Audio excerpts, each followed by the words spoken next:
또한 오늘 오전 10시 반부터는 소방당국과 또 경찰 등 관계기관의 합동 감식이 진행될 예정입니다. 예, 이번 화재와 관련해서 저희가 대담을 나눠보도록 할 텐데요. 지금 이 자리에 백승주 한국열린사이버대 소방방재안전학과 교수 나와 계십니다. 어서 오십시오. 예, 어서 오십시오. 안녕하십니까. 자, 저희가 앞서 이상민 행안부 장관의 대책 관련 발언도 들어봤고 조금 전에 저희가 단독으로 입수했던 화재 초기의 영상, 앞서 지금 화재로 지금으로도 화면으로도 지금 화면으로 보실 나오고 수 있으실 있죠. 텐데요. 예. 지금 삽시간에 연기가 퍼져나가는 모습입니다. 일반적인 화재와는 좀 다른 양상으로 보이거든요. 네, 그렇습니다. 우리가 이제 건축물에서 일반적으로 화재가 발생했을 때 전실로 화재가 퍼지는 전실 화재까지 최소 5분의 시간을 봅니다. 지금 저 화면을 보시면 초기에 흰 연기가 뿜어져 나오다 지금 검은 연기가 바로 뿜어져 나오거든요. 한 예. 20초 정도 걸렸다고 네, 그렇습니다. 지금 나오고 저 있습니다. 흰 연기와 검은 연기도 농연도 지금 관리자가 다시 들어가려다 돌아 나올 정도가 보일 정도로 농연이 나오는데 예. 예. 흰색과 검은 연기도 차이점이 뭐냐면 처음에 어떤 원인으로 가연성 가스, 화학가스를 내뿜을 때는 흰색 연기가 됩니다. 예. 입자가 크기 때문에 반사도가 높아져서 그런 건데요. 네. 검은색 연기를 다시 받겠다는 거는 화재가 그 지금까지 엄청나게 확산을 됐다는 것을 뜻합니다. 그래서 우리가 왕성하게 타는 화재에서는 검은 연기를 동반하게 되는 건데요. 그러니까 지금 저 짧은 시간 안에 일반 건축물이라면은 최소 5분에서 뭐 8분, 10분 이상 지나야 되는 현상을 불과 수십 초 안에 지금 보여주고 있는 거거든요. 새 나오는 연기, 짙어지는 하얀 연기, 예. 그리고 잠시 후에 검고 왕성하게 변하는 연기 이런 예. 것을 보면은 매우 압축된 위험이 즉시 순식간에 일어났다. 이런 것을 반증하게 됩니다. 이게 지금 얼마나 긴박한 상황인지를 알 수 있는 것이 지금 공장 안에서 나온 이제 몇몇의 이제 인물들이 다시 들어가서 좀 어떻게 해보려고 네. 하는데 들어가지를 못하고 전혀 있어요. 지금 저 상황은 시야도 그렇지만 보호구가 없으면 전혀 들어갈 수가 없고요. 보호구가 있다 해도 들어가기 위험한 상황이 되고요. 그 이후에 도착한 소방대가 저 안에서 이 구조자분들을 몇 분 구해냈다는 것만 해도 참 위험한 상황에서 큰일을 하셨다. 이렇게 보여집니다. 예. 당시에 지금 정말 시야 확보도 쉽지 않았을 것 같은데 지금 이 불로 인해서 22명이 숨지는 등 아주 다수의 사상자가 발생을 했습니다. 이렇게 인명피해가 좀 컸던 이유를 어디서 찾아봐야 되겠습니까? 매우 참담합니다. 아직 그 첫 합동감식도 앞두고 있고 여러 과정과 결과에서 그렇지만 현재 확실히 보여지는 부분에서는 마치 고무보트를 타고 태평양을 건너는 것과 같았다. 지금 현재 저 건물이 2층짜리 공장 건물인데 예. 합법적으로 위험물 저장소로 등록이 되어 있었습니다. 예. 1층에 인화성 액체를 보관하고 있었고요. 2층은 다량의 리튬 전지를 검품 검수하는 장소였습니다. 그런데 그 2층에 계단과 좀 동떨어진 막다른 곳에서 수십 명이 작업을 하고 있어 최소 50명 이상이 작업을 했다는 거는 네. 어떤 안전한 상황의 조치와 교육으로서도 당장은 피난 안전성이 좀 문제지만 애초에 공정 설계부터 좀 잘못됐다 이렇게 좀 말씀드리고 싶습니다. 공정 설계에서부터도 사실은 문제였었다. 공정 설계는 최악의 시나리오를 가지고 해야 됩니다. 우리가 과거에 국민소득이 1만 달러, 2만 달러. 예. 그래서 많이 생산하는 생산성 그리고 비싸게 팔기 위한 품질 확보 이런 것들의 주변으로 안전관리를 가져왔거든요. 생산성과 품질을 위해서. 예. 이제는 인명안전을 본질로 하는 안전시설을 해야 되는데요. 예. 어떻게 했을 때 인명이 가장 위험한지 최악의 시나리오를 가지고 공정설계를 했다면 저런 건물에 저런 장소에 해당 작업 형태는 분명히 불합리합니다. 게다가 이제 네. 이제 공장이 이제 리튬 전지를 또 네. 다루는 곳이기 때문에 저 유독가스가 더 심해서 더 큰 이제 화재, 더 네. 큰 이제 문제가 사상자가 발생하지 않았는가라는 이제 맞습니다. 추론들이 있는데 글쎄요 그 부분은 좀 어떻게 보고 계세요? 네, 지금 화면에 보시면 예. 이 공장 같은 경우는 조금 이렇게 시설 같은 경우는 좀 완화해 주는데 패시브적인 피난에 있어서는 양방향 피난을 굉장히 엄격하게 보는 편입니다. 화면에 보시면 지금 평면도에서 대각선 방향으로 계단이 있잖아요. 예. 그렇기 때문에 계단의 위치로만 보면 어느 위치에서 한 곳에 화재가 발생하거나 재난이 발생했을 때 반대쪽 계단을 쓸 수 있기 때문에 계단의 배치는 안전했습니다. 지금 근데 현장에 보시면 작업장의 출입구 쪽에서는 계단으로 양쪽으로 가려면 문을 여러 개를 열었어야 되죠. 그렇군요. 네, 이것은 제천 스포츠센터에서 20명의 2층의 피난과 똑같은 방식입니다. 그러니까 복도와 접해 있어야 되고요. 지금 저런 걸 경유거실이라고 하는데 저렇게 막다른 실이 있었다면 저기는 작업장으로 써서는 안 되고 창고로 썼어야 합니다. 그렇기 때문에 수십 명의 인원이 있을 때는 계단과 인접한 복도 바로 문과 붙은 속에서 작업을 했어야 되는데 지금 저분들한테 안전 교육을 했으면 만약에 저런 화재가 발생했을 때 저 불을 뚫고 나오시라고 교육을 했어야 되거든요. 그럴 수가 없는 거죠. 그러니까 최악의 시나리오를 감안하지 않았던 부분이 분명히 명확히 안타깝다. 그렇게 말씀드리는 겁니다. 예. 그리고 이 리튬 전지의 특성상 좀 고온과 수증기가 겹쳐서 폭발이 일어나는 것도 위험하긴 하지만 네. 또 함께 발생하는 유독가스가 상당히 위험하다고 하는데 네. 앞서 보신 뭐 인명 피해도 그렇고 이런 유독가스로 인한 원인이 컸다고 볼 수 있겠습니까? 네, 이 유독가스는 이게 우리가 이제 범세계적으로 준용되는 MSDS 물질안전보건자료에서도요. 이 해당 리튬 물질 같은 경우는 피부 화상을 일으키고 눈의 손상을 초래한다고 규정이 돼 있습니다. 그렇기 때문에 보호 장구가 없이는 접근해서는 안 되는데요. 그리고 화염에서 나오는 유독가스도 분명히 같은 성분이 있거든요. 근데 지금 전해지는 저 상황에서는 후유증을 가질 정도의 독성에 노출이 됐더라도 일단 초반에서 왕성하게 화재가 바로 시작됐고 그에 따른 전열, 복사열이 좀 더 큰 문제가 아니었나. 이 부분에서는 좀 산재한 상황에서 초기에 연기의 시야를 가리고 수십 명이 그 경유거실 안에서 발견된 부분에서도 이렇게 생각이 됩니다. 그래서 독성가스의 영향도 분명히 영향이 있었고요. 깊은 물 속에서 물을 한 모금 마신 것 같습니다. 수면 위로 올라올 수가 없죠. 그런 상황도 있고 바로 직후에 또 구조나 피난을 막았던 것이 높은 열이었을 것이다. 이렇게 봅니다. 여러 가지 문제점들이 지금 한꺼번에 좀 쏟아져 나오고 네, 있는. 저렇게 많은 분들이 있어서는 안 됐습니다. 그랬군요. 자, 게다가 지금 이제 화재가 발생한 원인도 이제 차차 알아봐야 될 텐데 네. 글쎄요. 뭐 아까 전에 저희가 보여드렸던 그 CCTV 영상에서의 그 영상도 그러니까 연기가 나오는 부분도 상당히 좀 이례적이라 말씀하셨는데 네. 지금 지금 상황에서는 물론 합동 감식 결과를 좀 지켜봐야겠습니다만은 어느 쪽에 좀 원인이 좀 있다고 좀 생각해 볼 수 있겠습니까? 우리가 이제 우리 국내법으로도 수십 년 동안 리튬 같은 경우는 위험물의 특성을 6가지로 분류를 하는데 그중에 3번 삼류 위험물이라고 하는데요. 예. 그 이름이 자연 발화성 금수성 물질입니다.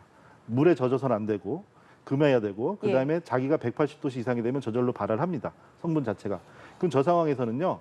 우리가 검수장이라고 했잖아요. 네. 그럼 완제품은 상대적으로 안전할 텐데 검수 상태에서 변형이 일어났거나 불량이 된 제품들은 빼놓게 되겠죠. 그렇죠. 그러니까 당연히 위험한 물품들이 있을 수밖에 없는 장소이고 그러면 그게 화재가 났을 때 소분한다고 합니다. 분리해서 저장을 하는 거죠.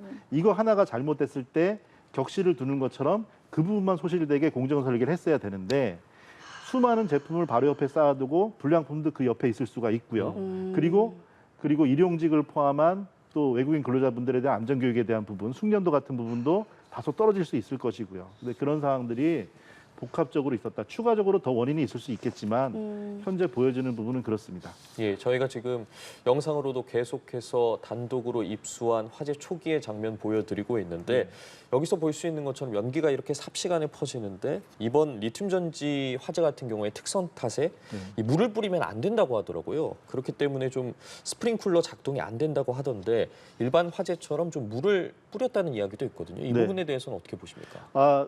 물을 뿌리는 게 상황에 따른 적절한 겁니다. 그리고 초기에 지금 10분 정도 후에 선착을 하고 선착과 동시에 대응 1단계를 발령하고 이후 13분 후에 대응 2단계를 발령했습니다. 이게 상당히 유효했다고 보는 게 뭐냐면요.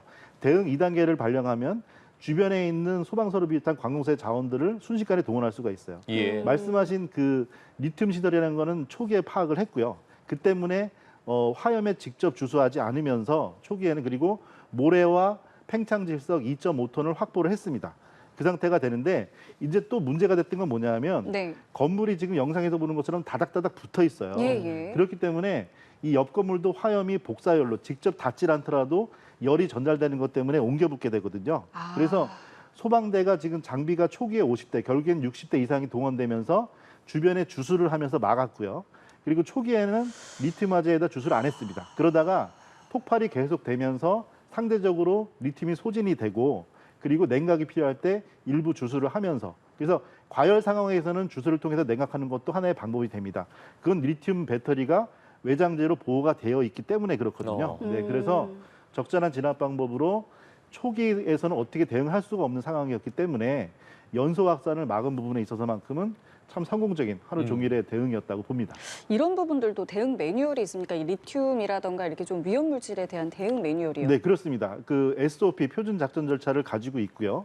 그 표준을 표준 작전 절차에서 공통으로 가지는 기준은 소방대의 안전을 먼저 확보하는 겁니다. 그건 현장에 선착대가 차량이 도착해서부터 지켜야 되는 부분이고요. 그리고 전체 작전 매뉴얼 제가 이렇게 찾아봤는데 네. 리튬이 포함되는 작전 매뉴얼은 전체 3가지가 됩니다. 금속 화재가 그렇고 또 그 데이터 센터가 그렇고 그다음에 ESS 전기 에너지 저장 장치가 그렇습니다. 그래서 이런 것들에 모두 이 리튬은 고밀도 에너지 고밀도 적은 중량으로 많은 에너지를 가질 수 있는 특성 때문에 많이 쓰이기 때문에 그렇게 적극적으로 대응을 했고 또 합리적으로 지금 보면은 그 매뉴얼 작전 절차에 따라서 예. 초기 금수, 이후 냉각, 그리고 연소 확대 방지 이런 부분들에 대해서 매뉴얼대로 잘 이루어졌습니다. 예, 그런데 이 금속 화재의 경우에 지금 소방법상 네. 화재 유형으로 분류되지가 않는다고 하더라고요. 그래서 전용 소화기 개발조차 어렵다고 하던데 이건 어떤 이야기입니까? 그 화재 공학적으로는 D급 예. 화재라고 하는데요. 금속 화재의 공통점은 일관되게 내부에서 에너지가 쏟아져 나오는 히트 런웨이, 우리가 열폭주라고 얘기를 하죠. 그러니까 예. 열의 히트가 번역이 되는 건데 이 열이라는 거는 열이 일이고 에너지, 주울의 단위가 되는 거죠. 그러니까 에너지가 내부에서 쏟아져 나오는 현상을 얘기를 하고요. 예. 우리가 이제 식용유 화재라고 하는 K급 화재도 2017년도 그 정도에 도입이 됐습니다. 그러니까 전부터 식용유가 없었던 게 아니고 우리가 식용유를 많이 쓰기 시작했거든요. 그렇기 때문에 도입이 된 거고 이제는 이런 그 화학 산업에서 D급도 공식적으로 도입을 하고 또 적극적으로 제도화할 필요도 있습니다. 예. 자, 그리고 지금 뭐 짧은 시간 이야기를 나눠봤을 때 굉장히 군데군데에서 문제점이 이제 발견이 되고 있는 것 같고요. 네. 관련해서 이제 합동 감식이 잘 진행이 돼야 하는데 이 건물 전체의 어떤 이제 구조 자체, 그러니까 네. 여기 샌드위치 패널이로 뭐 만들어졌다 이런 부분들에 대한 또 지적이 좀 나오고 있는데 이 네. 부분은 좀 어떻게 좀 보고 계세요? 지금 현재 저 건물은 지금도 증축 인허가를 계속 하고 있고요. 지금 네. 현재 시설 네. 정보가. 네. 그리고 해당 건물은 완전히 스티로폴 계열의 샌드위치 패널은 그 규제된 이후에 지어진 건물로 확인이 됩니다. 지금 화면을 보시면 지금 그런데 외벽 파넬들이 많이 변형이 되어 있죠. 그러면 저 샌드위치 패널 구조는 분명한데 철판과 철판 사이의 심재라고 하는데 그 심재의 불연성은 확보가 돼 있습니다. 그렇지만 우리가 일반 철근 콘크리트 건축물처럼 하열에 닿았을 때 그대로 형태를 유지하는 게 아니고 지금 화면에 보시면 철들이 휘어 있잖아요. 예, 예. 근데 위에 있는 두꺼운 것들은 이게 틀입니다, 틀. 예. 구조체 같은 경우는 변형이 없는데 네. 작은 철골들은 화씨 1000도씨 그러니까 섭씨 500도씨 이상의 일정 시간 노출이 되면 그 강도가 2분의 1로 떨어집니다. 지금 화면에 보시면 저게 최소 1200도씨 이상의 장시간 노출이 되었기 때문에 지붕 틀까지 저렇게 내려앉은 거거든요. 그렇기 때문에 샌드위치 패널도 내부 심재가 불연성을 가지고 있다고 하더라도 겉에 철판이 구조적 강도를 버티질 못하니까 저렇게 휘고 떨어져 나오게 되는 거죠. 너무너무 큰 화재였기 때문에 그랬던 맞습니다. 거군요. 그래서 저렇게 공장에서 왕성한 화재가 일어났을 때 내부 심재가 불연성이라고 하더라도 저렇게 구획을 유지하지 못하는 그런 문제점은 분명히 있습니다. 예, 지금 건물 외관을 봤을 때도 사실 네. 저희가 화재를 발생하면 건물 외관이 그을른다던가 이런 현상들을 확인할 수가 있는데 네. 지금 그런 부분도 생각보다 크지 않은 게 화재가 정말 너무 크고 불길이 강했기 때문이라는 이야기도 있더라고요. 이 부분에 대해서 어떻게 보십니까? 그 화재 저 상태는 말씀드린 대로 최소 1200도씨 이상이 상당히 오랜 기간 지속이 됐습니다. 그건 제가 왜 그렇게 말씀드리냐면 저 위에 있는 지붕 틀이 내려앉았는데요. 네. 지붕 틀은 원래 내화 구조에 견뎌야 되는 내화 구조로 구분이 됩니다. 그러니까 지붕재는 날아가거나 탈 수 있어도 지붕 틀은 견디는 게 내화 구조거든요. 그렇다면 저거는 최소 요구 내화 시간을 초과한 거예요. 그러면 네. 일반 화재랑 좀 비교해서 생각을 해보면 조금 더 나을 것 같은데 지금 네. 말씀하신 게 1200도씨 이상이 오랜 시간 지속됐다라고 하셨잖아요. 네, 그렇습니다. 일반적으로 저희가 화재라고 했을 경우에는 네. 그 정도, 그러니까 그것과 비교했을 때는 어느 정도인가요? 네, 우리가 이제 구분을 해보면 대표적으로 이게 좀 새로운 공법의 방법이고 전통적으로는 예. 과거의 목조 건축물은 빨리 타고 빨리 무너집니다. 아. 그러면 이거에 대해서 구조적 안전성을 지키기 위해서 건물이 커지다 보니까 다른 층에 있는 분들도 대피를 해야 되잖아요. 예. 그래서 건물을 내화 구조로 짓습니다. 내화 구조는 사실 더 오래 탑니다. 근데 낮은 온도로 오래 타게 됩니다. 지금 저 구조 같은 경우는 내부에서 일반적인 화재보다 훨씬 더 강력한 열 방출을 내뿜다 보니까 그로 인한 고온에 노출이 돼서 일반 건물로 적용하는 내화 규진에 가지고는 물론 그거 가지고 인허가가 돼서 지어졌지만 견딜 수가 없었던 거죠. 아. 네, 견딜 수 없는 높은 온도를 뿜어내니까 천장이 주저하는 저런 모습을 보였던 겁니다. 예, 그렇기 때문에 좀 시설 점검에 더 힘썼어야 하는데 네. 지금 보면 제조업체 같은 경우에 최근 소방 시설에 대해서 좀 자체 점검을 한 뒤에 네. 양호하다고 통보한 것으로 알려졌는데 이 소방 당국이 점검을 하는 곳과 이렇게 좀 자체 조사를 하는 곳이 따로따로 나눠져 있는 겁니까? 사실은 그렇습니다. 이게 조금 상당히 장기적인 말씀인데요. 결국에 저는 저로서 원하는 종착은 뭐냐면 전기공사업법, 소방공사업법, 정보통신공사업법 모든 것들이 해당 면허를 가지고 자격을 가진 사람들이 설계하고 감리하고 있거든요. 예. 근데 위험물은 공사업법이 없습니다. 할 줄 아는 사람들이 설계하고 할 줄 아는 사람들이 감리하고 있습니다. 네, 그런 부분에서 소방서에서 법적으로 정해진 위험물들을 인허가는 하고 있지만 그거를 설계하고 감리하고 감독하는 사람들이 기술력이 법적으로 제한으로 없다는 부분은 이렇게 계속 변화하는 산업화학시설에서 위험성은 가중되는데 대응할 수가 없는 거죠. 아. 네, 그래서 그 부분에 대해서는 저도 계속 우리 소방기술사 회에서도 주장하고 있는 부분인데 그런 제도화는 장기적으로 입법까지도 추진을 해야 됩니다. 좀 따라가야 되겠군요, 변화에. 그렇습니다. 변화에 따라갈 수 있도록 제도를 만들어 놔야 되는데 예. 지금은 전혀 사각지대입니다. 아, 네. 그 고용노동부에서는 중대재해처벌법 위반에 대해서 조사를 할 계획이라고 하는데 네. 이게 조사가 이제 시행된다면 어떤 것들을 하게 되는 건가요? 네, 그 안전관리라고 업무를 지업을 한다고 하면요. 예. 도의적인 책임, 안전관리를 했으니까 사고가 났으니까 무조건으로 책임을 진다. 그런 도의적인 책임 부분이 아니고 안전관리 계획을 세우는 데 있어서 그것을 제대로 추진하고 혹은 누가 방해를 했는지 이것을 제대로 살펴보기 위함이 중대재해처벌법의 취지입니다. 그래서 안전관리를 제대로 했는지를 보는 부분은 또 하나의 결이고요. 그리고 안전관리를 명확히 할 수 있는 방향을 제시해 주는 것이 우리 사회가 제도적으로 마련해야 될 뒷받침입니다. 예, 저희가 지금 앞서 화재 원인 등 여러 이야기 나눠보고 있는데 네. 이제 경찰 등 관계 당국이 합동 감식에 나설 예정입니다. 좀 네. 어떤 점을 더 중점적으로 들여다보겠습니까? 네, 합동 감식도 지금 현재 말씀드린 대로 상당히 고열에 노출이 되었기 때문에요.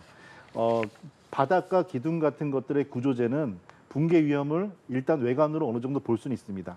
지금 그런데 천장이 내려앉고 얼기설기 쌓여 있는 상태라서요. 저 상태에서는 지금 아직까지 실종자 한 분, 이런 분이 설사 안타깝지만 매몰이 되셨다고 하더라도 이게 공잇돌을 빼는 것처럼 얽혀 있는데 밑에 거를 섣부르게 자르거나 판단하다 보면 붕괴로 이어질 수 있거든요. 우리가 판교 물류센터 화재에서도 소방관분들이 다시 재붕괴로 12시간 만에 그 발견이 됐습니다. 그래서 지금도 대응 단계가 해제되긴 했지만 위험 요소가 완전히 해소된 건 아니기 때문에 예. 지금 현재는 어떤 그 절개, 뭐 치운다는 발굴 이런 그 조사 작업보다는 일단 외관을 점검하면서 원인을 차분히 살피고 3D 카메라도 아마 촬영을 시작할 겁니다. 그래서 현장 증거 수집을 하고 그 이후에 안전이 명확히 판단되고 그다음에 구조 수습 작업이 완료된 이후에 적극적인 발굴 조사 작업이 이루어져야 될 것 같습니다. 3D 카메라를 활용하면 뭐를 확인할 수 있는 건가요? 네, 우리가 이제 과거에는 예. 저는 화재 공간은 모든 것들이 얽히설키 돼 있지만 예. 이제 발굴과 복원이라고 합니다. 화재 조사를 할 때 하나하나 것들을 다 위치와 지점을 표시를 해가면서 뜯어내고요. 그것들을 다시 조립을 해보면서 화재와 피해가 어떻게 확산되었는지를 시나리오를 만들어 보는 거죠. 근데 그런 과정에서 지금은 3D 카메라가 있으니까 3D 카메라를 일단 찍어놓고 현장 파악을 하고 시작을 하게 되면 복원 단계에서 훨씬 더 많은 도움이 되는 거죠. 이거는 증거를 찾고 화재 조사를 하는 과정에서 마치 어떤 지도를 미리 만들어 주는 것처럼 좋은 모델링이 될 수 있습니다. 일단은 정부도 원인 규명에 이제 최선을 다하라고 이제 지시를 했고 실제로 수사 당국도 130여 명의 전담 수사팀을 구성을 했습니다. 네. 이 정도 이제 규모라면은 이게 화학 공장 사고 중에서도 상당히 좀 심각하고 굉장히 좀 살펴봐야 될 게 많다라고 좀 판단을 한 걸까요? 그 이번 화학 공장 사고는 예. 국내에서도 기록에 남을 만하고요. 전 세계적으로도 리튬 배터리 화재로서 계속 회자가 될 겁니다. 어떤 이유 때문이죠? 이거는 또 집중이 되고 있는 리튬 배터리이기 때문에 그렇고요. 아. 1차 전지와 2차 전지의 다른 부분이 있지만 리튬 자체의 위험성은 배제할 수가 없는 거고 이렇게 큰 인명피해가 났다는 부분은 계속 회자가 될 거고요. 전 세계 지하철 3대 재난 중에 2가지를 우리가 가지고 있습니다. 이런 위험물 사고도 우리가 만들어낸 부분은 이거 하나로 끝나지 않을 것은 분명합니다. 너무 안타까운 일인데요. 참담하고. 네, 그래서 앞으로의 어떤 방향에 우리가 문제점을 찾고 수색을 하고 하는 건 좋은데요. 원인을 찾는 부분에서는 대책을 만들 수 있는 부분에 집중을 해서 원인을 찾아야 됩니다. 여러 가지 시나리오 중에서. 그 대책과 관련해서 지금 뭐 리튬 배터리 제조 분야 같은 경우도 그렇고 상당히 고부가 가치가 높은 좀 첨단 산업이지 않습니까? 그렇습니다. 이런 부분에 있어서 저희가 운용을 함에 있어서 좀 안전 대책은 생각보다 미흡하다는 지적이 계속되고 있는데 네. 그렇다면 지금부터라도 당장 어떤 부분들을 좀 먼저 보완해 나가야겠습니까? 우리가 이제 그 인식을 할 때 예를 들어 새로운 시대가 바뀌면서 TV도 CRT에서 지금 LED TV까지 다양하게 바꿔오고 그렇죠. 전등도 LED 등 전화기도 스마트폰 계속 바뀌어옵니다. 그런데 소방시설, 위험물에 관한 규정들 이런 것들은 수십 년을 그냥 쓰고 있거든요. 이것들은 그냥 사고 날 때마다 그 부분만을 대처하는 조금씩 바꿔갑니다. 지금 우리가 리튬에 있어서 고윤을 찾아야 되겠지만 이건 리튬만의 메시지가 아닙니다. 전체 산업 유기 화합물 화학 사고에서 아무런 대처가 없다는 사각지가 있다는 부분은 매우 중요한 메시지가 되거든요. 그래서 예. 포괄적으로 안전에 대한 지출이 아니고 투자라는 개념을 가져야 합니다. 이런 재난을 우리가 all or nothing이라고 합니다. 모든 것이 날아가 버리거든요. 예. 그렇기 때문에 그런 부분에 막대한 투자를 차근차근 해나가는 게 중요합니다. 이제라도. 네, 그렇습니다. 예, 알겠습니다. 오늘 말씀 저희 여기까지 함께하도록 하겠습니다. 지금까지 백승주 열린사이버대 소방방재 안전학과 교수와 함께했습니다. 오늘 말씀 감사합니다. 맞습니다.